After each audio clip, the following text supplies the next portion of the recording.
how to be a live, on-air talk show host or on-air talent. Let me be very specific. I do an unscripted and also an pre-prepared, not that I'm not prepared, but pre-interview questions of my guest, so is 100% genuine. It makes it much more challenging. It makes it a lot more difficult. And quite frankly, friends, we go live. And in our case, our studio does not have the 6-second delay. Now, let me consider this lesson number one. The first thing you're going to want to do is believe that you can do it. Years of college, broadcasting school, or a trillion other things does not mean you will be successful. What means you will be successful is your unwavering determination. And when you do a show in a series like Humanity Matters Live, you have to think fast. You have to deal with the viewers calling in. You have to deal with the fact that, let's just say that anything can and has been said. But in addition to those challenges, I am all self-taught, and I am blessed because of it from a higher power. Those of you who don't believe, that's fine. I love you anyway. Let me just tell you the satisfaction of not just putting on a fantastic series, an episode, but some of the things that's happened. I will say this to you. It's very fulfilling. So let me give you a couple of things that I've learned in my 15 years. And it's ongoing, by the way. Humanity Matters Live. Humanity Matters Live has been on the air now since 2004. Actually, originally it was taped, so it's Humanity Matters. So what I've learned is you have to get to a point where the cameras almost don't exist in your mind. In fact, I often find myself having a difficulty looking into the camera, and that's okay. Now, your teachers and professors probably tell you the opposite. But if you're going to allow that camera be a roadblock, then it is better to act as if it does not exist. And that, I want you to take notes on that. Having said that, I have learned how to make my audience feel as if they're in the room. Make them as comfortable as can be. Now, a lot of people look at the type of series that I do, which is on public access, and they don't give us any respect because they think anybody can do it. Or they look at social media and the invention of podcasts with audio and video and a lot of things that we have, the YouTube Live, all these wonderful things, which is great. But because, quote unquote, anybody can do it, many times people don't look at us as equal to somebody on the major network. But let me tell you, I would put up my body of work against anything you can find. In terms of aesthetics, cosmetics, and the like, no.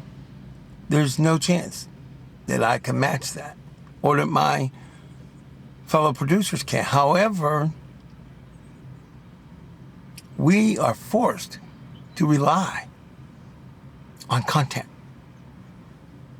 And I want you to understand, this is lesson 2, well, tip 2. Content first. Frills second. Now, why do I do mine all? I have a hard time with that word, but essentially almost like improvisational. I don't mean that, but what you see at that moment is what you're getting. It's live, uncensored. Why do I do that? Because it's genuine. It's raw. If I get angry, or my guests get angry, or if we're happy, you have everything. In fact, I will tell you, I pride myself on being real reality. We're real reality television. And if you look up Humanity Matters live episodes here on YouTube and other places, you will see I've taken on challenges that a lot of people wouldn't. I've said things, and this is a fact, that could get you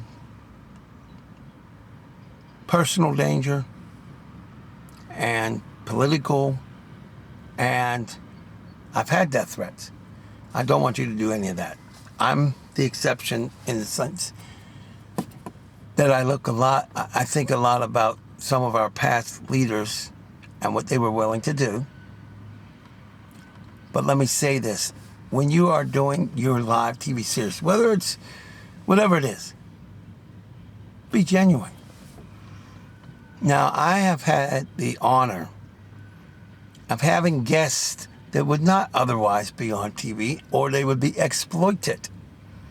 And I've had guests that, quite frankly, were terrified to be on TV. And then we factor in that it's live. I've been blessed by a higher entity, because everyone I've ever brought on my series in 15 years who was beyond nervous, by the time the episode was over, they loved it. They felt great. And that wasn't me, my friends. I'm just a tool. Okay? I want to be very clear in this lesson that there's a higher calling for me. I'm not saying your series is going to be, or it isn't. But there's something more. When I named it Humanity Matters, and then later Humanity Matters Live, there's a reason. But that's not helping you. This will help you. When you do your content, I want you to think about your series, or whatever venue it is, platform, as important to your viewer. Because I have been blessed to have audience members, or calling in, or in person, tell me things that kind of floored me, because I'm just an average person, or I'm a human. I will share this with you. I have had people who did not kill themselves as a result of something that we had done. And as I told them, I will tell you the same thing. It wasn't me. I'm just a vessel. Now, what I want for you to do, take notes. Be real. Do your research. Believe me, even though I don't usually read anything for the most part, and I do it all live and, as they say, without a net, I do research. I want you to do research. But more importantly, I want you to be honest with yourself, with your audience. And you will get satisfaction that no amount of money can ever equal. I have had people in episodes that shared things that only a higher power could know. And frankly, it was therapeutic for everybody. I've had psychics. I've had politicians, musicians. I've had the gamut. I had one of the world's all-time best forensic pathologists, Dr. Cyril H. Wecht, and he has worked on many famous autopsies of celebrities who have passed in the last 30, 40 or more years. And by the way, my girlfriend's going to be coming in, so sorry about that. But again, this is an example, a live, honest example, where, yes, it would be nice aesthetically for me to edit it out. But that is not genuine. I said I'm real reality. I'm not fake. Not that I'm saying anyone is, but I'm real. I want you to be genuine. I want you to be at ease, and I want you to look at the cameras as an extension of getting your message, whatever it may be, getting it out there. But I want you to be cognizant. It may not be the correct pronunciation, but what you say, how you act, and what you do, and what you do not do, may be the difference of success and failure. And in some cases, there could be somebody watching. You may indirectly save a life. Now, I'll share with you something that Mike McCutcheon, one of my co-hosts, told me. Gentleman, met him. This gentleman had been in the hospital. He happened to come across one of our live episodes. And he watched it, and he said he felt better. That to me is more important than anything we can actually attain materialistically, more than Emmys or any award or the income. The income's nice, of course. It will be fantastic when that comes in for you or what have you. But in closing, you need to believe that you can do it. You need to relax, and you need to make yourself realize that your guests, no matter who they are relying on you to make them feel comfortable and to literally, at points, forget they're on TV. And I've dealt with a lot of people very well known, and they got to the point where they absolutely forgot they were actually on TV. I had to many times remind them. I want you to do your research, do some Google, YouTube, and Yahoo searches. If you have a topic you want to talk about, speak about, look it up, see if there is a specialized search or niche. I may not be pronouncing it right. Do what you have to do. And if you choose to be live, as we have, then be live, be prepared, but also expect things to go wrong. Expect mistakes. Expect, quite frankly, anything and everything that can go wrong. And in so doing, my friends, you will obtain a success that you cannot imagine. I am extraordinarily honored to have interviewed Dr. Cyril H. Wecht and also Congressman from Pennsylvania, Mike Doyle. Two of our mayors, one deceased and one that's currently in office. I am very honored to have interviewed Rick Seaback of public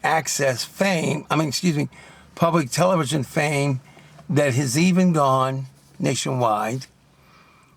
And I have interviewed people who are heroes, veterans, and people from all walks of life. But more importantly, what I am most proud of is the people that I've interviewed that would be marginalized, repressed, oppressed, treated as terrible as possible.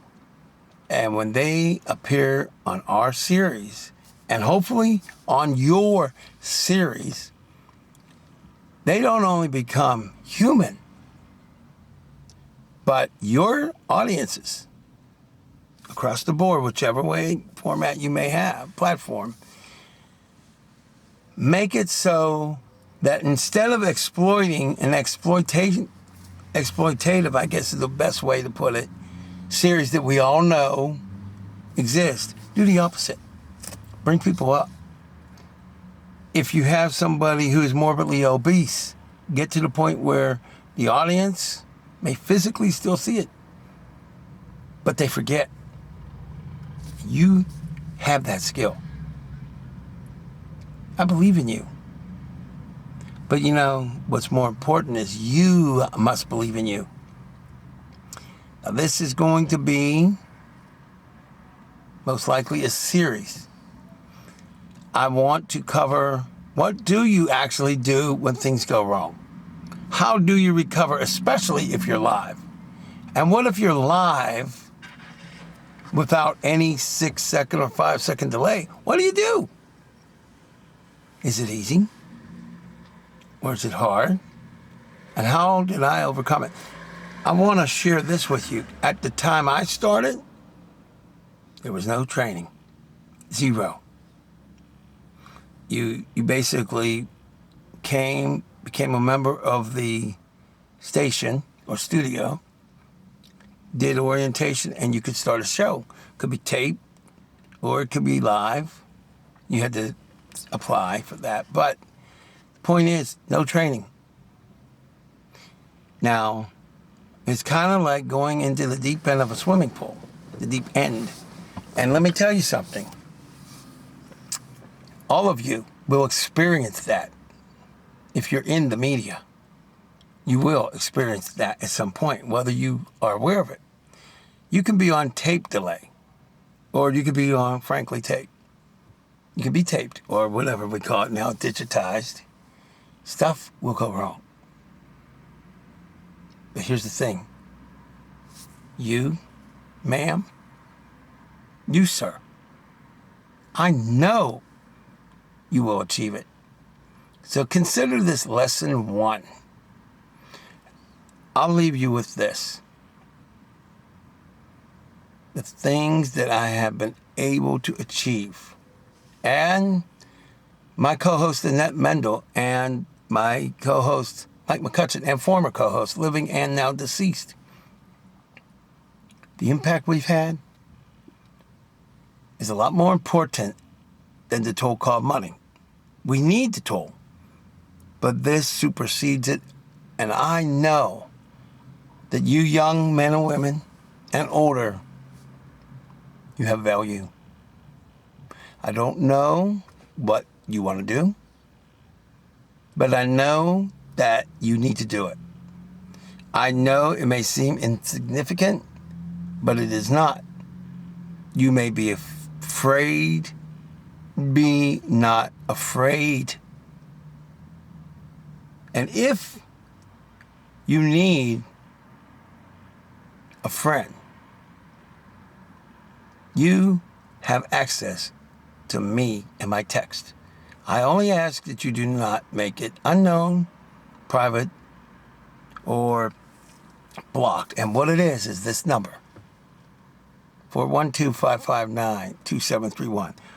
In this day and age of people hacking, jacking, and everything else, people say to me, are you insane doing that? And my answer to you is this.